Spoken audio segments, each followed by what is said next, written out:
로마서 강해의 로마서 7장입니다. 로마서 7장 1절에서 13절까지 우리 하나님의 은혜의 말씀 같이 봉독합니다. 형제들아, 내가 법 아는 자들에게 말하노니 너희는 그 법이 사람의 살 동안만 그를 주관하는 줄 알지 못하느냐.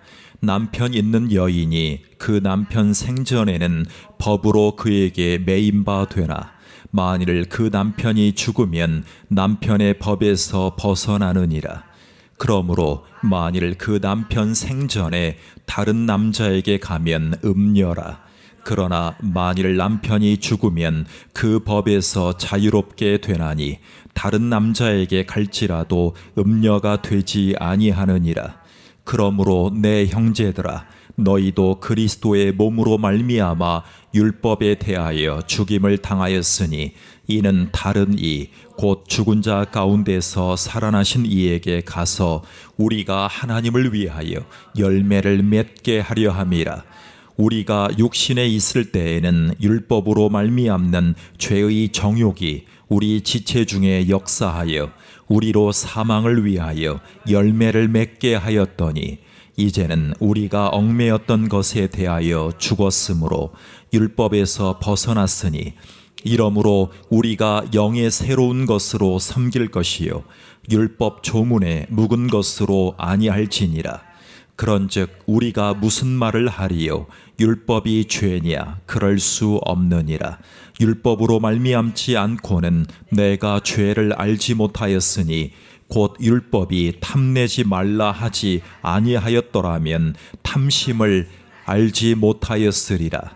그러나 죄가 기회를 타서 계명을 말미암아 내 속에서 온갖 탐심을 이루었나니 이는 율법이 없으면 죄가 죽은 것임이라. 전에 율법을 깨닫지 못했을 때에는 내가 살았더니 계명이 이름에 죄는 살아나고 나는 죽었도다. 생명에 이르게 할 그 계명이 내게 대하여 도리어 사망에 이르게 하는 것이 되었도다.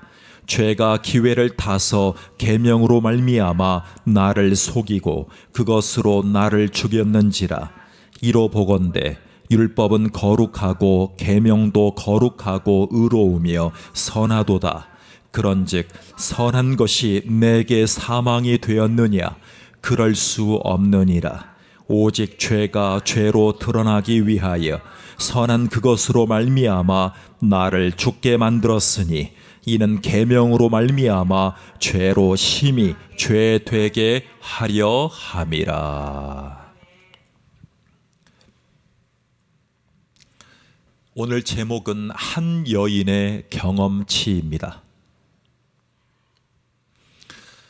부부가 성격이 맞으면 참 편할 것 같습니다. 성격이 맞으면 얼마나 심정적으로 편할까요? 그렇지만 너무 서로 비슷하고 같으면 하나의 꽃입니다. 그래서 그 가정이 산으로 갈 수도 있습니다. 좋아하는 것만 쫓아가니까요. 그런데 우리 부부는 그렇지 않습니다. 다른 것이 굉장히 많습니다. 그래서 산으로 가고 싶을 때도 못 갈 때가 많습니다. 이것이 은혜였습니다. 그런데 오늘 A라는 여인의 얘기를 한번 들어보시겠습니까? 이 여인의 남편은 엄격했습니다. 가부장적이었습니다. 그런데 공부도 잘해서 의사라고 쳐보겠습니다.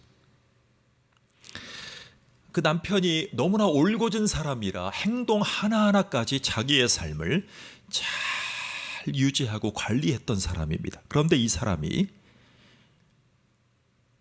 어마어마한 미모의 여자와 결혼을 하게 됩니다.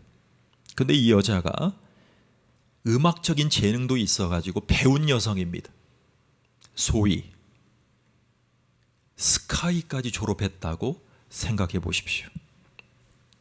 그런데 이 남편이 그 여인에 대해서, 부인에 대해서 하나하나까지 제어하는 매우 율법적인 사람이었습니다. 신앙생활은 했지만 여러분, 이 아내는 잘해보려고 노력을 굉장히 많이 했습니다. 워낙 태생이 명문스런 집안이었고 배운 것, 외모, 그의 삶의 이 바운더리까지, 그의 부모에게 영향받은 것까지. 그런데 결혼했는데 그 이상을 초월할 정도로 매우 율법적인 남편이었습니다. 아내는 더 잘해보려고 노력을 더 했지만 실수를 지적당할까 봐 소심해지기 시작합니다. 그래서 자신을 잃어가는 듯한 느낌까지, 우울한 삶까지 가게 되었습니다. 여러분, 결혼하기 전에도 매우 잘 자기를 소신 있게 처신했던 여자지만 더한 집안에 시집 간 것입니다. 이렇게 남편에게 힘들어했던 여인은 갑자기 남편의 죽음을 맞이하게 됩니다. 이제 어떻게 살아갈까 고민하는 몇 년을 지나고 재혼을 하게 되었습니다. 그런데 이 재혼을 하게 된 이 남편이 죽을 뻔했던 남자입니다. 실제로 자기의 삶에서 죽음의 위기를 겪고 난 남자였다 보니까 웬만한 일에는 이 넓은 포용심이 극에 달했던 아주 열려있는 남자입니다. 그렇다고 삶의 기준이 없는 것은 아닌 그런 남자입니다. 이 여자가 새로 재혼한 이 부인이 그 습성이 아직도 있다 보니까 너무나 잘하려고 노력을 했습니다. 이 새 남편에게. 그런데 실수를 자기가 자기의 삶에서 발견을 하면 소스라치게 놀라면서 들키지 않으려고 새 남편에게 노력한 것입니다. 그런데 이 실수를 들킴을 받았어도 이 새 남편은 어떻게 하면 따뜻하게 건넬까를 고민하면서 말 한마디를 조심하기 시작합니다. 그런데 이게 몸에서 나오는 거죠. 죽을 뻔했으니까.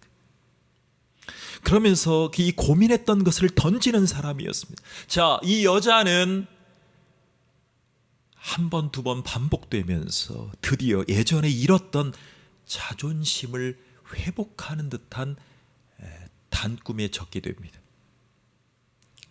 그런데 회복하는 것을 넘어서서 자기의 자존감까지, 존귀한 자존감까지 배가 되는 인생을 경험하게 됩니다. 할렐루야죠. 이것을 간증하고 다녔습니다.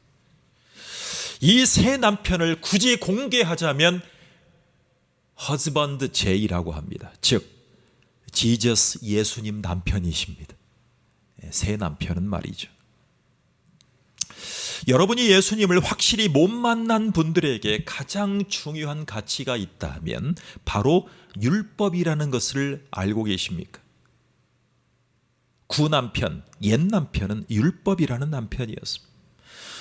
바울은 로마서 2장에서 심지어 이방인들에게도 양심이라는 율법에 매여 있다라고 얘기를 합니다. 항상 해야 돼, 하지 말아야 돼.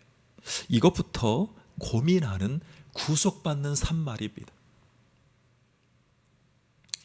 여러분, 사실 율법은 좋은 것입니다. 그런데 주님이 하라는 것은 잘 하지 못했습니다. 하지 말라는 것을 더 잘한 부분이 누구에게나 있습니다. 저는 가끔 서울에 가면 강남 고속터미널에서 내려서 8분만 걸어가면 우리나라의 가장 큰 검찰청인 서울중앙지방검찰청 건물이 크게 나옵니다. 그 옆에 서울중앙지방법원이 있고 그 옆에 대법원이 있습니다. 저는 중앙지방검찰청, 즉 서울중앙지검을, 그 건물을 볼 때마다 과연 검사님 앞에 자유로운 인생이 있을까? 상념에 접곤합니다. 하라는 것을 잘 못했습니다. 여러분, 바울 선생은 이 죽음이라는 비유를 통해서 해방된 형편의 사람을 이렇게 이해시켜 줍니다. 제가 장례를 몇 번 치러봤는데 눈을 감으시기 몇 시간 전에, 아니 바로 전에 살아오셨던 모든 삶 가운데 소원하고 부족하고 후회되는 것들은 이제 내려놓으실 때가 되었습니다 라고 말씀을 건넨 적이 몇 번이 있습니다.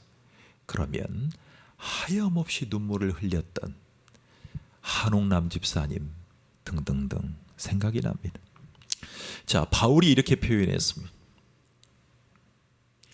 우리에게 오버랩 시켜주는 겁니다. 그러므로 형제들아 자매들아 너희도 그리스도의 몸으로 말미암아 율법에 대하여 죽임을 당하였으니, 율법 앞에 죽임을 당하지 않은 사람, 죽음 같은 이 찔림을 당하지 않은 사람이 과연 누가 있겠습니까?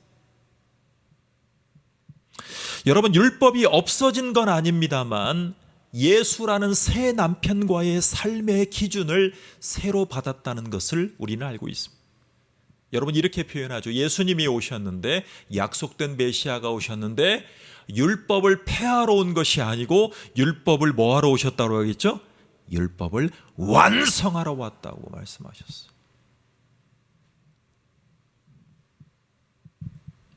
그렇다면 오늘을 기점으로 율법으로 산다는 것과 예수 그리스도로 산다는 것의 본질을 경험할 수 있는 예배라면, 말씀 시간이라면 얼마나 좋을까요? 여러분, 율법, 법, law라고 얘기를 합니다. law. 법이 없는 나라는 국가라고 얘기하지 않습니다. 부족이라고 얘기를 합니다. 부족. 왜요? 그 부족의 최고 권위는 누구에게 있어요? 족장님에게 있어요. 족장님에게 부족. 여러분, 아직도 부족과 종족이 있죠. 예.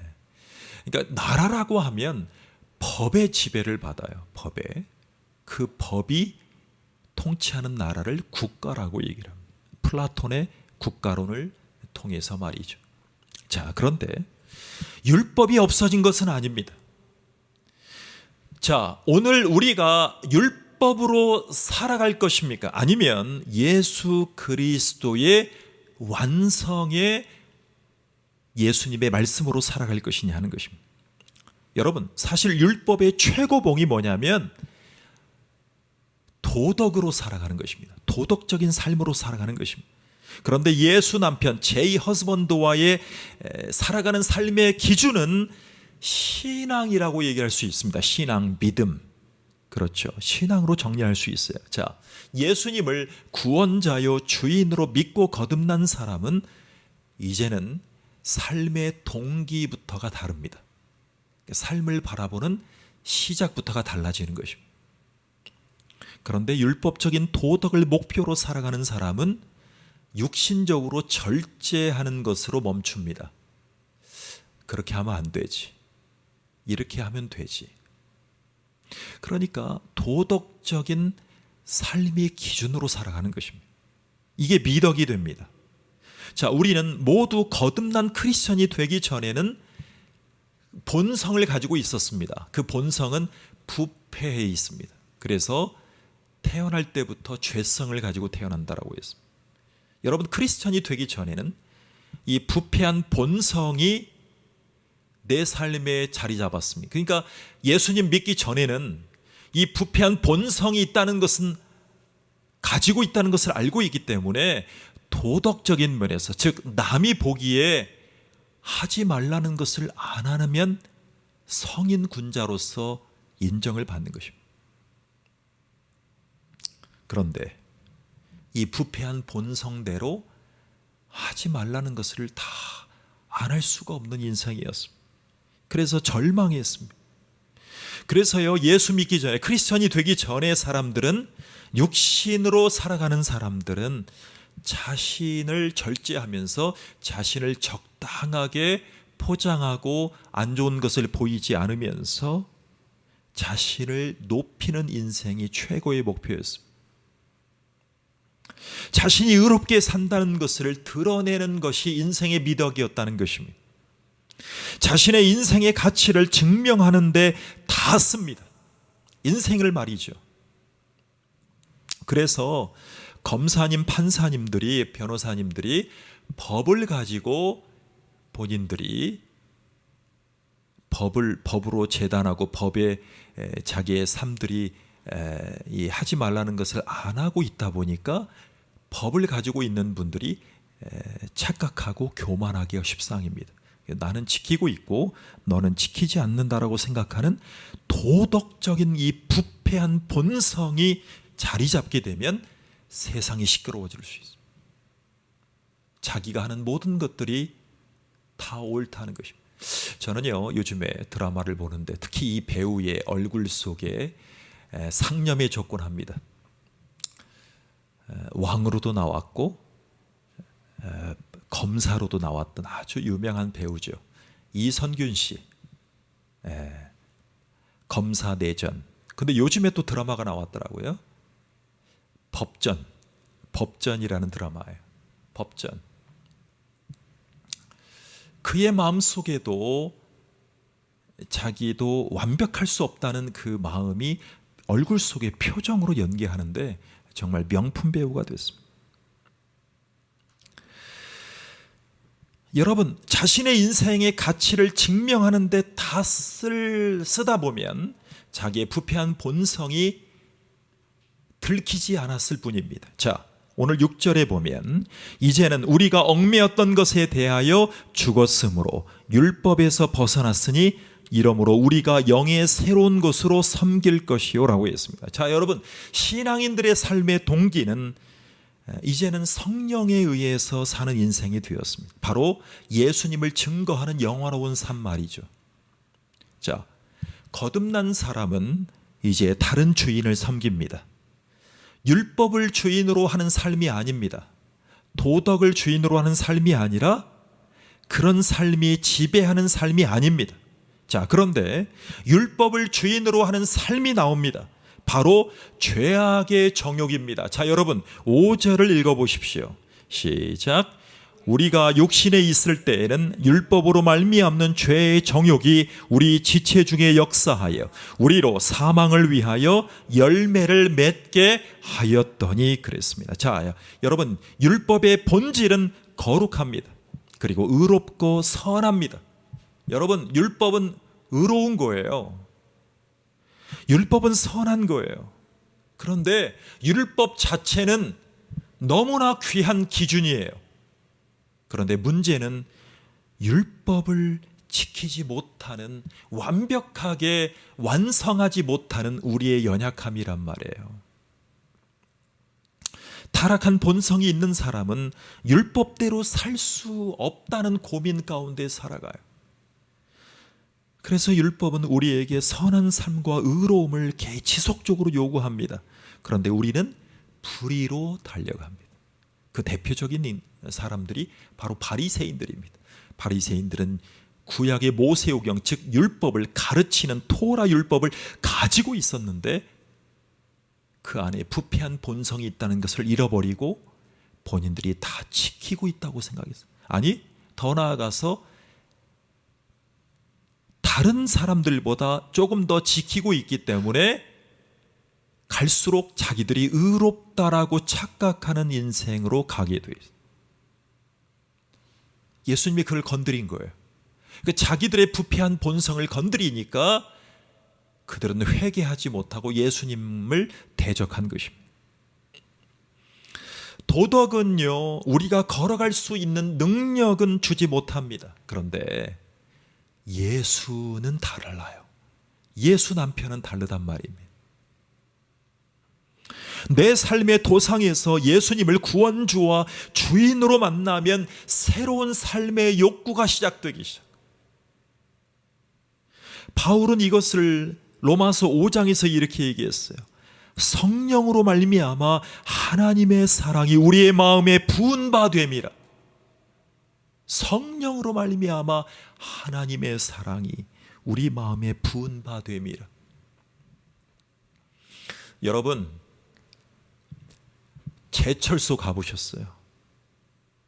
저는 포스코, 광양제철, 산업단지, 국가산업단지에 가서 작은 용광로를 많이 보면서 일해본 사람이에요. 그런데요, 포스코에 가면 그 어마어마한 63빌딩을 지을 만한 건물의 H빔, 작은 건물에 지을 만한 H빔들이 쫙 지나갑니다.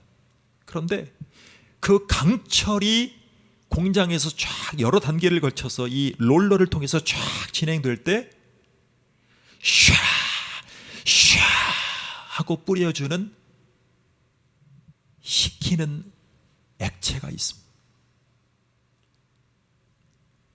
그 액체를 볼 때마다 저런 단계를 거쳐야 성령의 사람이 된다.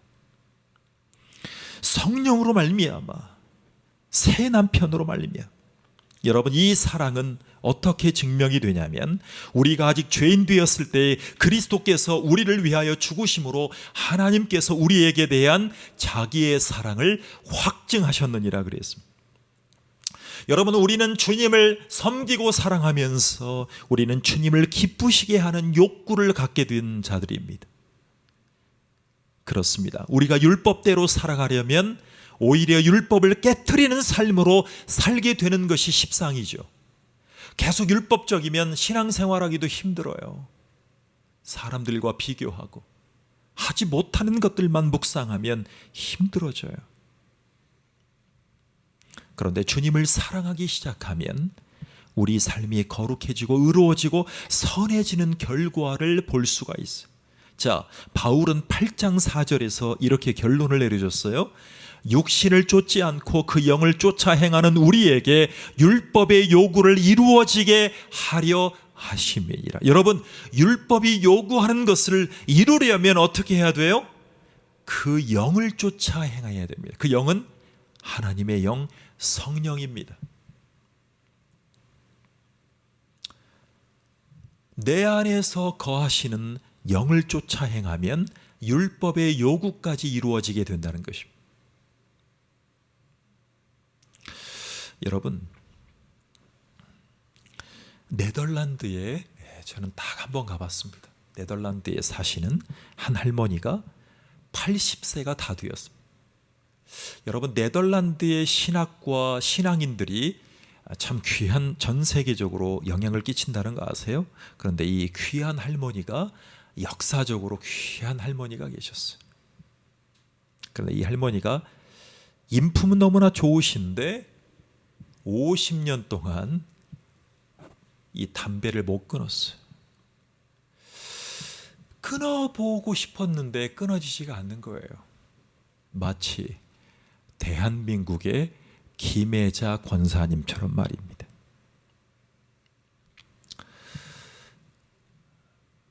개복교회 그 장로님처럼 말입니다. 우리 집안의 누구처럼 말입니다. 아니, 나처럼 말입니다. 우리가 끊지 못하는 게 있잖아요. 그런데 79세가 되는 기념으로 한 할아버님과 연애를 시작했답니다. 이야, 이 남친이 정식으로 원하는 것을 제안하더랍니다. 나랑 사귀려면, 나랑 결혼을 전제로 사귀시려면 한 가지를 꼭 들어주세요. 나는 당신과 연애하며 결혼을 고려하고 싶은데 다른 건 괜찮아요. 돈이 좀 부족하고 다른 건 괜찮아요. 그런데 한 가지 걸리는 게 있어요. 그것 때문에 아직 당신과 본격적으로 연애를 못 하겠어요. 담배를 피우시는데 같이 살 생각까지 하니까, 같이 다닐 생각까지 하니까 끔찍합니다. 나는 담배 연기가 너무나 싫습니다. 할아버님이 그러셨어요. 그랬더니 이 할머니가 순간 반사적으로 자극을 주니까 순간 반사적으로 그래요? 그러면 끊지요 라고 말부터 앞서는 사람이에요. 우리 마누라처럼 말부터 막 이렇게 막 호통하게 하는. 바로 끊을 용기가 생겼나 생각을 해봤다, 이 할아버지가. 근데 이 할머니의 기사가 신문이 나온 거예요. 이 할머니는요, 신문 마지막 기사 마지막 줄에서 이렇게 신앙을 고백하는 이 말씀이 화제가 되었어요. 나는 그 순간의 경험을 통해서 사랑의 힘은 의지의 힘보다 위대하다는 것을 깨닫고 바로 끊을 수 있었습니다. 이것이 전 세계 언론에 대서특필이 되었어요. 우리 한국까지 기사가 된 거예요. 여러분, 삶에 없던 사랑이 찾아오자 그 사랑은 순식간에 그의 삶을 변화시키기 시작했어요. 여러분, 과연 그랬을까 궁금해하지 않습니까? 그런데 그 할머니에게 있어서 담배보다 사랑을 얻겠다는 쟁취하는 그 사랑이 컸던가 봐요. 여러분, 이 사건의 간증을 통해서 보는 유일한 비밀이 있다면, 삶의 그 할머니의 비밀이 있다면 도덕적인 변화가 아니라 사랑의 자극이었던 것입니다. 마찬가지예요. 여러분, 교회가 부흥하려면, 신앙이 좋아지려면, 믿음이 견고해지려면 어떤 분이 왔을 때 그 사람이 그 사람을 반겨주고 환영해주고 그 사람의 모든 것을 받아줄 만한 사람이 필요해요. 먼저 교회 온 분들은 자기의 삶의 형편을 다 받아주신 예수님을 새 남편으로 받은 적이 있는 사람이어야 돼요. 그리고 교인들끼리 영을 쫓아, 성령의 영을 쫓아 예수라는 새 남편을 맞은 적이 있는 사람이 한 사람이라도 두 사람이라도 있는 교회가 부흥의 씨가 있는 교회예요. 바울은 8장에서 이 사랑이 끊어질 수 없음을 이렇게 말해요. 누가 우리를 그리스도의 사랑에서 끊으리요 그랬어. 그러니까 그리스도의 사랑으로 끊지 못했던 이 바울의 심정이 우리 가운데 전해지고 있는 것입니다. 그렇다면 거듭난 사람들의 삶은 어떤 열매가 기대될까요? 여러분, 육신에 있을 때에는 죄의 정욕이 지배했습니다. 그래서 사망을 위한 열매가 맺혔어요. 여러분 보세요.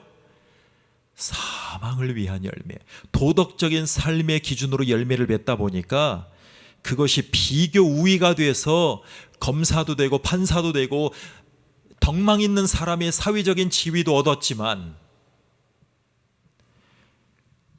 자기가 도덕적으로 들키지 않는 업적을 세웠지만 가끔 검찰의 조사를 심히 받은 사회의 명망가들이, 회장님, 정치인, 국회의원들이 가끔 어떤 경우를 겪어요? 생명을 달리하는 그런 기사들이 가끔 나오잖아요. 그러니까 사망을 위한 열매를 맺어가다 보면 그런 선택을 하게 됐던 것입니다. 자, 그런데 이제는 달라졌습니다. 여러분, 4절을 보십시오. 4절입니다. 시작. 그러므로 내 형제들아, 너희도 그리스도의 몸으로 말미암아 율법에 대하여 죽임을 당하였으니 이는 다른 이 곧 죽은 자 가운데서 살아나신 이에게 가서 우리로 하나님을 위하여 열매를 맺히게 하려 함이니라. 여러분, 하나님을 위해서 열매 맺는 삶은요, 우리 안에서 역사하시는 성령님을 쫓아 행하는 것입니다. 바울은 갈라디아서에서 이렇게 제안했습니다. 내가 이르노니 너희는 성령을 쫓아 행하라. 그리하면 육체의 욕심을 이루지 아니하리라. 뭐를 쫓아 행하라? 성령을 쫓아 행하라. 여러분이 우리가 이제 안 좋은 것들을 하지 말아야지라는 결심만으로는 되지 않아요.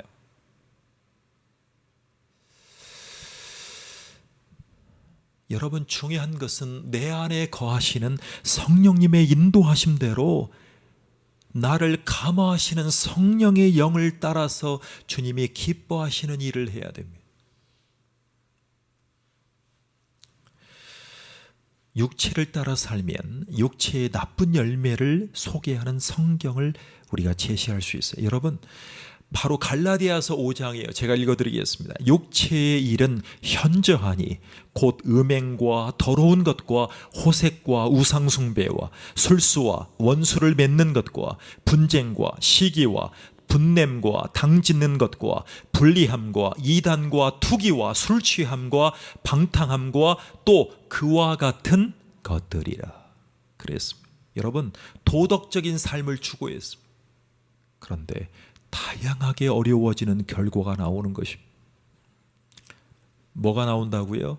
음행과 더러운 것과 호색과 우상숭배와 술수와 원수를 맺는 것과 분쟁과 시기와 분냄과 당짓는 것과 불리함과 이단과 투기와 술취함과 방탕함과 그와 같은 것들이라.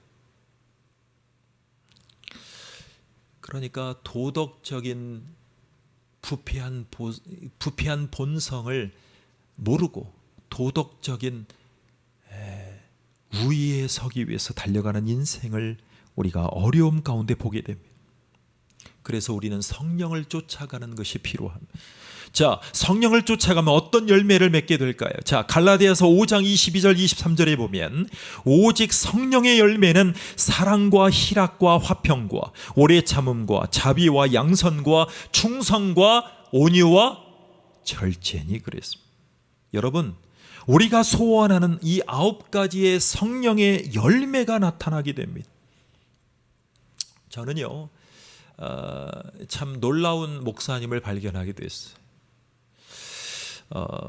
이분은 MBC 기자를 오래 했던 앵커 출신입니다. 그런데 신앙의 가장 기본적인 것을 자꾸 말씀하시는 아주 귀한 설교자 부흥가가 되셨어요. 조정민 목사님이라고 계세요. 조정민 목사님. 근데 이분이 열심히 신앙의 기본적인 것을 위해서 이제 청년들과 목회를 하다가 하나님이 은혜를 주셔서 최근에는 노년동에, 강남의 노년동에 큰 홀을 무상으로 쓸 수 있는 귀한 은혜를 받았어요. 그래서 뭐 그 정도 홀이면 뭐 세가 뭐 몇 천만 원도 더 할 텐데 무상으로 하나님이 쓰라고 주인을 통해서 연결해 주셨어요.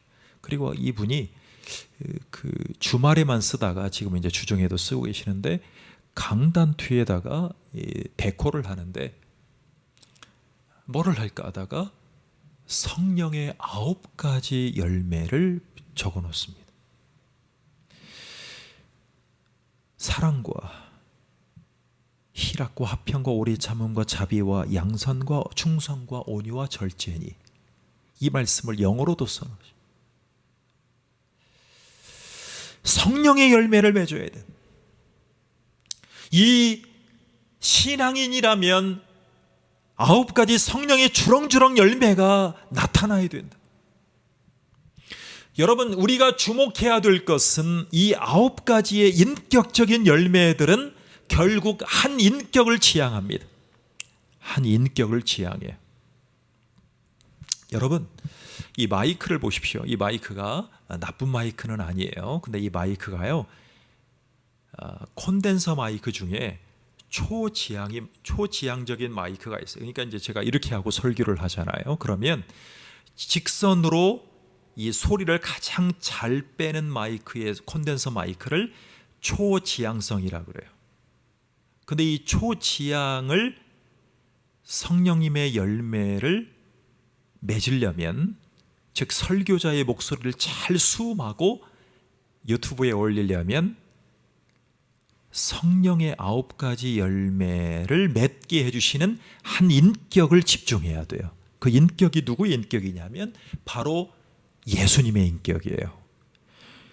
예수님의 인격을 지향하는 신앙인들은 희락으로 충만해집니다. 그리고 우리를 향해서 오래 참으심으로 우리의 인격을 보지 않고 우리의 연약한 부패한 본성을 보지 않고 당신이 대속적인 죽음으로 완성하신, 그 율법을 완성하신 그 예수님의 인격을 바라보면, 즉 우리를 향해서 오래 참으신 그 예수님에게 집중하면, 초지향으로 예수님에게 집중하면 성령에 사로잡히게 돼요.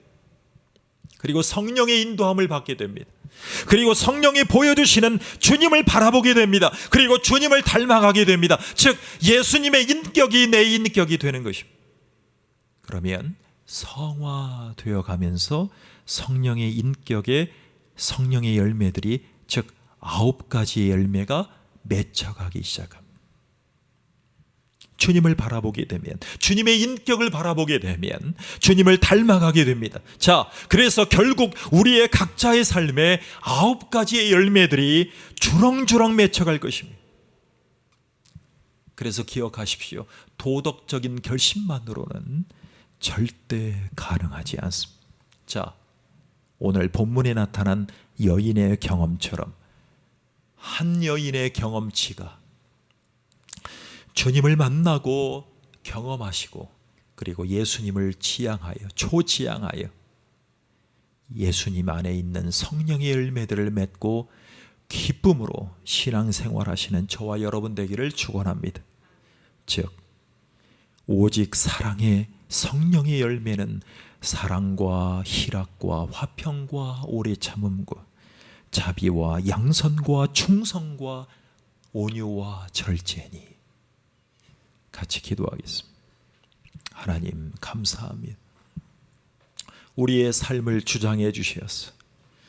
오직 성령의 열매를 소원하는 하나님의 사람, 예수님의 인격을 지향하는, 예수님의 율법을 완성하러 오신 초지향, 예수님의 인격을 초지향하는 하나님의 자녀로 인도해 주시옵소서. 예수님을 바라보고 예수님의 인격을 소유하여 예수님의 사람이 될 수 있도록 축복해 주시옵소서. 예수님의 이름으로 기도하옵나이다. 아멘.